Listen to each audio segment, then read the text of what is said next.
Kahit sinabi ni US President Donald Trump na malapit na matapos ang gulo sa Middle East, sinabi ng ilang eksperto na dapat tuloy-tuloy pa rin ang paghahanda sa epekto ng gulo roon. Kabilang sa mga tinamaan ng palitan ng missiles ng Amerika, Israel at Iran ang tatlong barko sa Strait of Hormuz na pangunahing daanan ng supply ng langis. May unang balita si JP Soriano.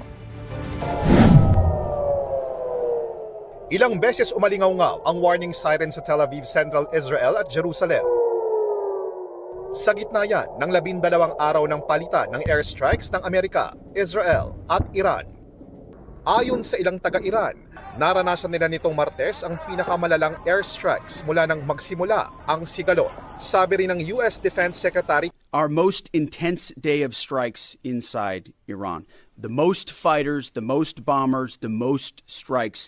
Sabi ng Iran, tatargetin nila ang mga economic at banking centers sa Middle East na konektado sa Israel at Amerika matapos tamaan ang gusaling konektado sa isa sa kanilang mga bangko.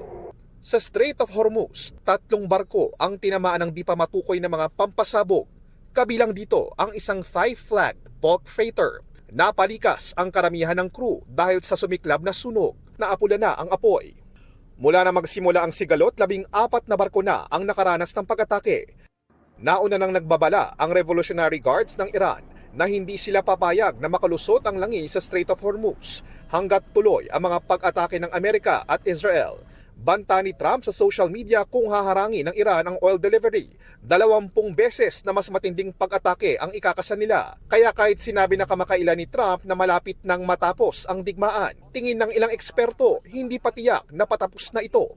Dalawang mga factors na maaaring magpabilis na matapos yung digmaan, pero na nakikita rin natin may mga factor na maaaring patagalin to. So ang analysis ko dito, let's wait and see kung talaga nga magtatapos to, no? Sa ngayon, hindi raw dapat magpakakampante at huminto sa paghahanda ang gobyerno ng Pilipinas.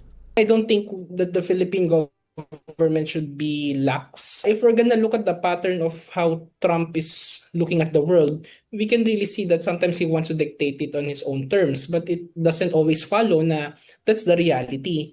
At habang wala pa talagang katiyakan kung makakatotoong pahayag ni Trump, sabi ng mga eksperto dapat to talagang maghanda ang lahat. Hindi lang sa pagtaas ng presyo ng produktong petrolyo, pati sa pinangangambahang pangmatagalang epekto nito sa mga OFWs. Ayon sa DMW at OWA, may ikinakasa ng repatriation flights para sa mahigit 2,600 OFW sa gitnang silangan. Pero iaanunsyo pa raw sa mga darating na araw kung kailan magsisimula at kung saan manggagaling ang repatriation flights.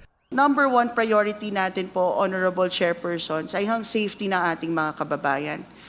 So kung hindi po agad rin clear yung security or hindi natin, meron pa rin pong mga attacks, hindi po agad-agad masasabi ng itong araw na ito lilipad ang charter. Ipinaalala rin sa Pinoy seafarers na may karapatan silang tumangging ma-deploy sa mga lugar sa Middle East na itinuturing na mapanganib. Umaasa pa rin ng DMW na mahahanap ang Pinoy seafarer na hinahanap ng mga otoridad sa Oman matapos atakihin ang sinasakyan nilang tugboat sa Strait of Hormuz. Tinutulungan ngayon ng gobyerno ang pamilya ng OFW para patuloy nitong matanggap ang sweldo at iba pang benepisyo. Ito ang unang balita, JP Soriano para sa GMA Integrated News.